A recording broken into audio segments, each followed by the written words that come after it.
This is Access Ann Arbor.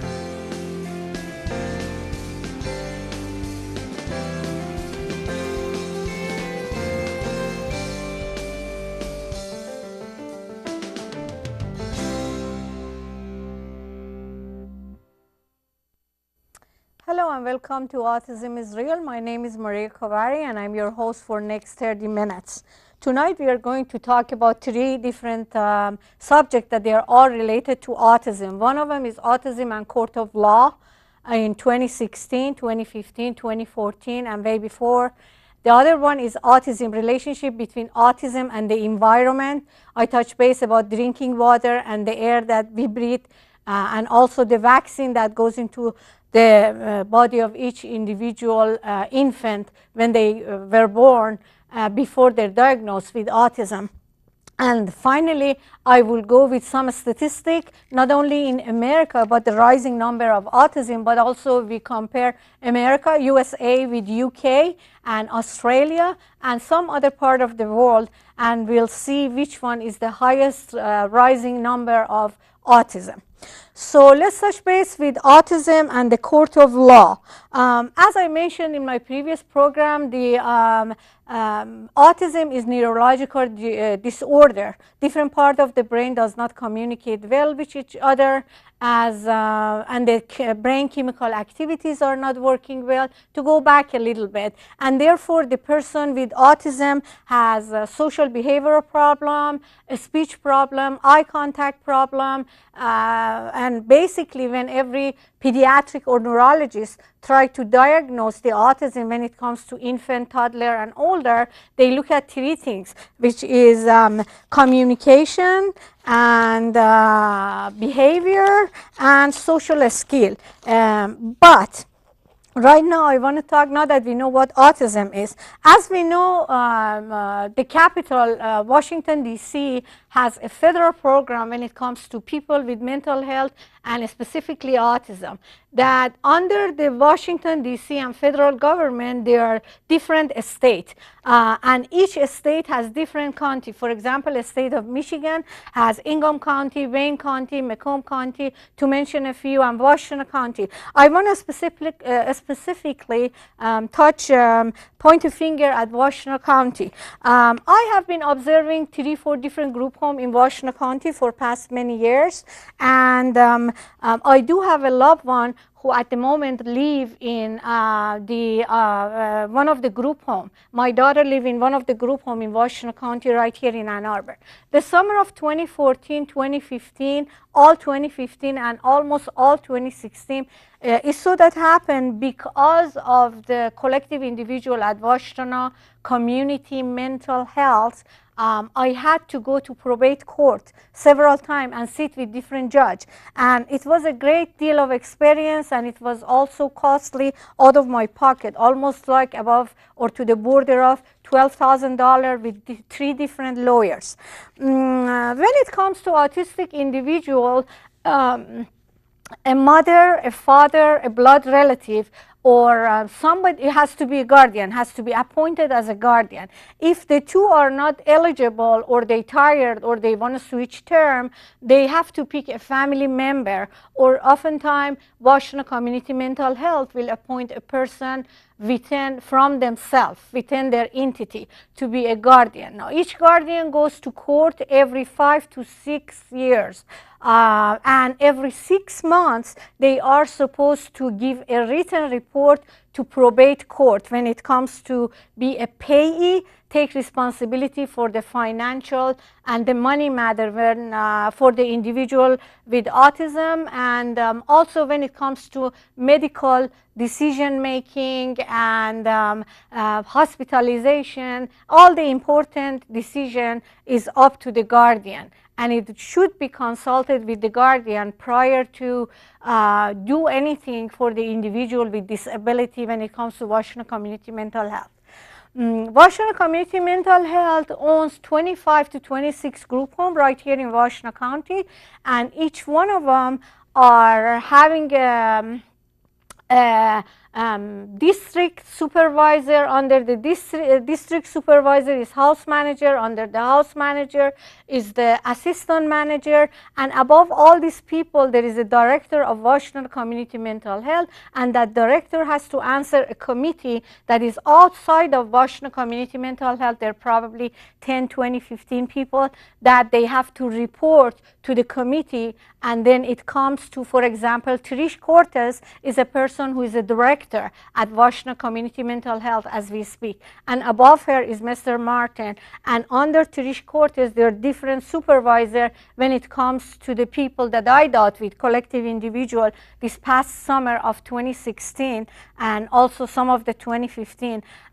Those people were 3 different supervisors like Christy D. Pice, Ronnie Junum Raju, Sally Amos O'Neill as the customer service representative, the supervisor for the psychologist, Team Knapp, the psychologist, Thomas Pearson, and ultimately we'll come to the house manager, assistant house manager, and the caregiver. Now, you have to remember Washington Community Mental Health staffed those group homes with the help of different agencies. In my case, is MRO, stand for Macomb Residential Opportunity. These caregivers are supposedly be trained, definitely have to high school diploma or some kind of a college education so that they can so that they understand and be trainable when it comes to the medicine, different medicine. Unfortunately, for what I saw at the group home that I dealt with, there are different age group, anywhere from 78, 79-year-old to 60-some-year-old to 40-some-year-old and to 35-year-old who happen to be my daughter. The rule of thumb is 4 consumer per 2 caregiver, but that's not what's going on. Oftentimes there are 6 consumer and 1 caregiver. So there are so many wrongdoing at Washington Community Mental Health, and sometimes it's chaos. And when I take the matter to court to get some help, both for the situation and the predicament that I was in, and also to find out what's the right way to provide care for my loved one, I'm still in a limbo. I haven't had the straight answer, even though Judge Timothy Connor was on my side at the very beginning. Unfortunately, shortly after, it switched with Judge Julia outside at probate court in Washington County, downtown Ann Arbor. Now, when I keep saying Washington County, the judge worked for Washington County. The mental health as an entity work for Washington County. The people who are on payroll under Washington County, they are all supposedly to be having some sort of a legal or formal education like psychiatrists, psychologists, social work, nurse. So I have sit in so many meetings, to make the long story short, before I go to court to see if I can come to some kind of conclusion and get the proper help and the right resources for my daughter. And every time I sat in those meetings, it became like a war talk. Finally, it came to the very last meeting that I asked for one of the professionals from St. Joseph Mercy Hospital, who happened to be a medical social worker, has nothing to do with the entity of Washington Community Mental Health, to come and to this last meeting, be the second ear and the second eye, and keep taking notes so that they can consult with other social workers and other professionals out of the entity, so that we can come to some kind of agreement, or at least make it easier for the guardians such as myself in the past and the mother forever to understand what the situation is. It was very difficult to communicate. Truthfully, for the very last meeting, the door was locked, which is totally illegal and unusual. It was the first that I saw from inside. The advocate, who happened to be at least 10 at least 100 times in court of law to be a witness. She was forbidden to come to the meeting, and all of this, I've been told, was the decision of the board of 20 or 25 that I've never seen them in my life, nor that I become an acquaintance or at least say hi if you're making any decision when it comes to the well-being, safety, security, and health of my daughter. I know who I like to know as a mother. I like to know as a guardian to who am I taught with. And I'm very, very sure at this point, as I talk with other parents in different occasions, they approach me that they are in the same predicament as I am, and they are very sad and very unhappy about the whole chaos. The people that I work in a team, and I also saw them in a court in different time this past summer. There were quite a few names. Trish Cortez, as I mentioned, is a director of Washington Community Mental Health at the moment. Christy Deepa is one of the supervisors. Rani Junam Raju never come to the court, but she is one of the supervisors who is behind the scene at Washington Community Mental Health, who is off of Ellsworth. There is a big building out of Ellsworth that they all have a office in under that roof in there. Janet Gedadi was a social worker who didn't show up. She showed up at the very first court. Sarah Erickson at the time was social worker. Prior to that, it was Cheryl Paddy, if I'm not mistaken. It was so many different social workers. Unfortunately, there are so many changes when it comes to the team that a parent or guardian or the individual with autism who has to deal with on daily basis or weekly or monthly basis. There are so many changes, so many turnovers at Washington Community Mental Health, and unfortunately as each residential group home. And unfortunately, whenever something happens or some wrongdoing take place or some misunderstanding take place, anything happen, you cannot hold a person accountable, both at mental health and at each group home, because of nobody take responsibility, because there are so many changes. One of the job of the customer service representative, it has to she or he has to be able to connect the bridge between the family and the entity, which is Washington Community Mental Health.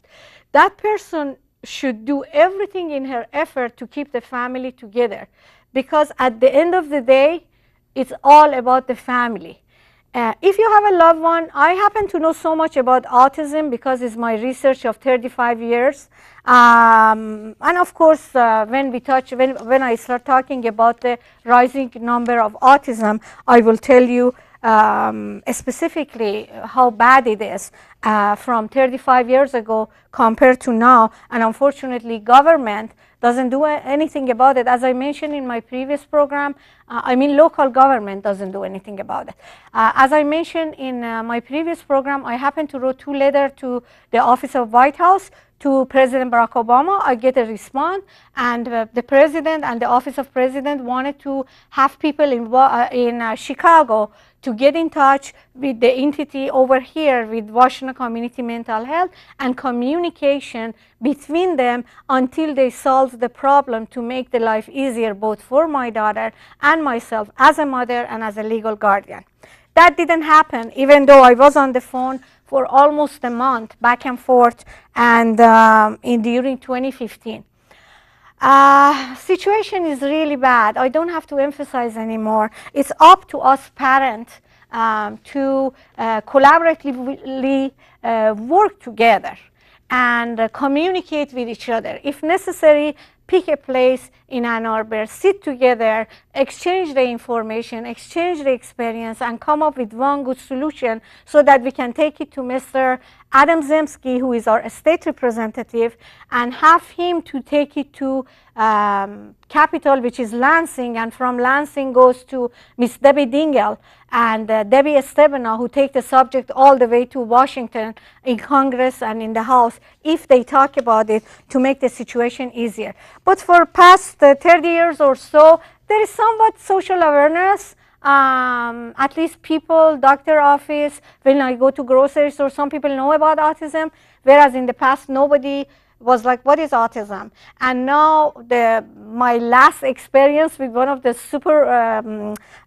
person at supermarket was there was a box at the counter toward the checkout, and the box was asking for money for I think aid or schizophrenia or something else, and so I said, well, how come there is no box for autism, to raise money for autism as a research? And his response was, well, autistic people get to live, whereas people with diabetes or other illnesses, other disease, diagnosis disease, they don't get to live. Let me tell you, my friend, that's not the kind of life they want. They want a healthy, happy, prosperous, productive life and a safe life. It means a clean, positive environment for my daughter living. It means being around and be surrounded by professionals who know at least about 40, 50, 60% about autism, if not 100%. And these people need to be sensitive toward the need of each autism. As we know, autism is a huge spectrum. It starts with bipolar disorder, Rett syndrome, Asperger's syndrome, and ultimately come down. And in the past, they would know if autism it will exist, and oftentimes they will make a mistake between autism and schizophrenia. And unfortunately, even today, there are some medicine that the same medicine that prescribed for schizophrenia might be prescribed for people who suffer from autism. Autism is anxiety, is OCD, is obsessive compulsive disorder. If a person suffers from anxiety, that person does not need to be around people who are negative, who add to his or her anxiety, who don't know how to deal with his or her autism. They need to do everything in their power, by their training, by their certificate and degree, to make the life easier and comfortable and more relaxed for a person who suffers from this horrible disease so-called autism. Is a lifelong disease.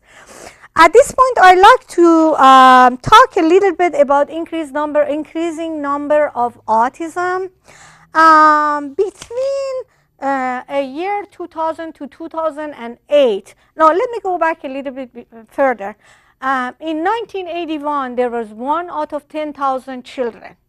1 out of 10,000 children, mostly boys, will suffer from autism. Many years goes by and the number keep rising, but in 2000 to 2008, right here in America, between those 7 years, the rising number of autism based on a statistic, and I give you the website, was 30%. It started from 1 out of 10,000, then it was 1 out of 150 as we speak, and actually this statistic is old, about 5 or 6 years old, is 1 out of 68. But that is not an accurate number for different sites. Every site has different number when it comes to this horrible disease so-called autism.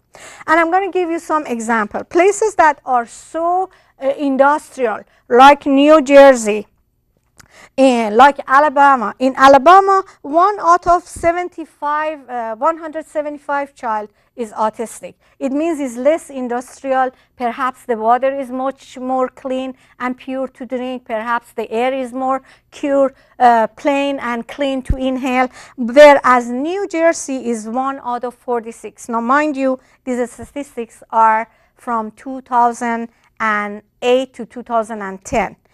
And then other places like Arkansas, Colorado, Georgia, Maryland, Missouri, North Carolina, Utah, and Wisconsin have less number of autism. Now, this is different sites in continent in USA. Ultimately, I like to compare US with different part of the world, and I show you the numbers between 2008 to 2010, or should I say between 2002 to 2008, it was 120% increase in number of autistic people. Now, if you look at those numbers and look at those statistics, you will very easily find out that this is an eye-catching, eye-opener, and you will say, why is it that in America we have more autistic people compared to the rest of the world?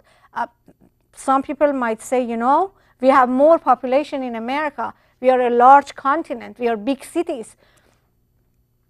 That's not a good answer. Places like UK, Australia, and other part of the world also can be industrial, but excuse me, when it comes to autism, they have less number of autistic people. In a moment, I'm going to show you and go page by page. You can look at them by yourself and see that why is 1 out of 68 children are autistic, and these statistics are about 6 years ago. Okay, now on page 1, it shows about US compared to Canada and ultimately to Australia, and we are focusing on the very last column. And I'm sure our camera people are expert and they can show you the statistic as I go page by page. And by the way, I'm going to emphasize on that again. If you go to autism-cureresearch.com, autism-cureresearch.com, you will be able to read this statistic and judge for yourself. So US has the largest number compared to Australia and compared to UK by far. And then as I go page by page, I think I highlighted for you Italy and other places. I'm going to go page by page. I highlight for you India, Japan, and Russia. These are also large continent and countries, and India is not continent, it's country, but Russia is a continent. So if you look at those numbers, it can tell you specifically. Like I said, you can go to that website, and we are going to show it at the end on our screen so that you can see why 120% increase when it comes to rising number of autistic people in America compared to the rest of the world. So it's amazing. It's really bad. It's really bad. As a mother, as a guardian, as a woman and minority and a US citizen, I personally am very disappointed to look at all these numbers. This is about 10 pages. I'm not going to show you all of it. I show you so far about 8 or 9 pages, but you're more than welcome to go to autism-cure, C-U-R-E, research.com and go from there and get a printout. You can go to library if you don't have an access to computer at home. That's what I did. I do have a laptop at home, but I went to library to be precise. So a Center for Disease Control every 2 years does this research. And among them, there are some scientists. It's not just they feel like to exaggerate or talk about the increasing number of autism. It's true, it's the fact, and we are living with it. And yet our local government does not very much about it. The good example of that, I touch base on that when it comes to autism and environment, the relationship between autism and environment. The increasing number is eye-catching. So let's just briefly go between 2000 and 2010. It was 120% increase, and Center for Disease Control every 2 years they are monitoring, they are taking numbers, they are observing, they are going to the site, whether it is group home, a school, high school, middle school, and so forth, to find out about what's going on autism. In terms of the rising number of autism. Let's touch base real briefly and quickly about the relationship between autism and environment. If you all recall, not too long ago, about the drinking water of Flint, Michigan. It was prior to Governor Schneider program, our Republican governor, that I sent an email, I sent a letter, I called the governor, and I begged them and I asked them for them to send somebody to come sit in front of camera and answer some question on behalf of other parents so we can have some solid answer, a straight answer for other people. That didn't happen. But before Mr. Adam Zemsky, which is our present state representative, Mr. Jeff Irwin, came and he was kind enough to sit with us. As you recall what happened at Flint drinking water, ultimately the outcome was 1,000 families' lives were destroyed.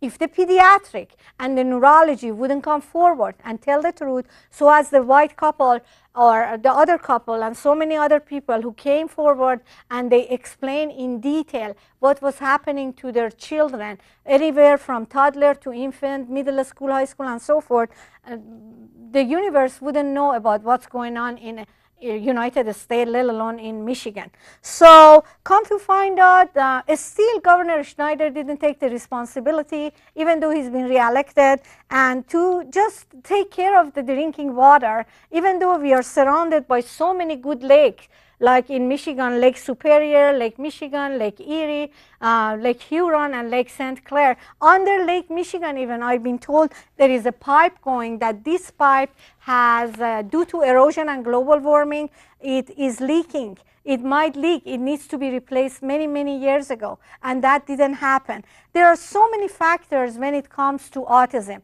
It's not just the genetic, it's not just the parent's gene, or it won't be 120% increase. And this statistic is almost like about 5 or 6 years old. Please go to that website. Please take a time. Please talk to your neighbor or to the teacher of your daughter or your son, and above all, let's get together and go to community mental health and demand a better, secure, safe life for our loved ones. We live in a state that we should have the best source of drinking water. Just because some people who were totally responsible in city of Flint, they decided to switch from Detroit water to Flint River water, and they destroyed 1,000 lives, and nobody is held accountable. What can you expect, after all, from Washington Community Mental Health, who is under Governor Rick Schneider? I hope he take more responsibility, and as I mentioned, or Lieutenant Governor Brian Kelly, who is responsible? Who should we turn to? As a mother, when I go to court of law, I don't get an answer. When I go to Washington Community Mental Health, I don't get an answer. It's ridiculous. We live in America. America is number one. We should have a better system for our loved one. My daughter was born in Houston, Texas, when I was a student at one of the universities in Houston, Texas. And this is 35 years later. I am retired now, but unfortunately, not much is being done from then since now to improve the situation for better life when it comes to autistic people. Let's take a moment. We do have some statistic that is on the logo that we like to show you, and then I will come back and say goodbye. Thank you.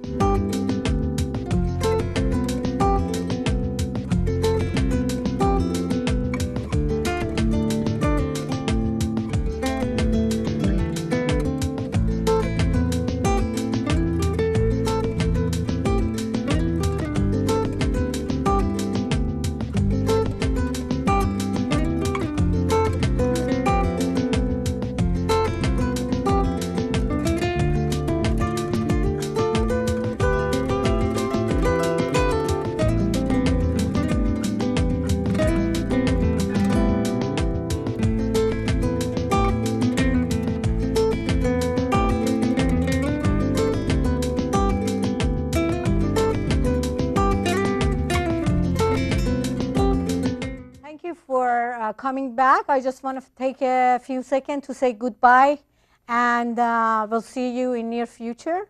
And normally is every 6 months to a year, and hopefully by then I have better information for you. So long. We'll see you next time.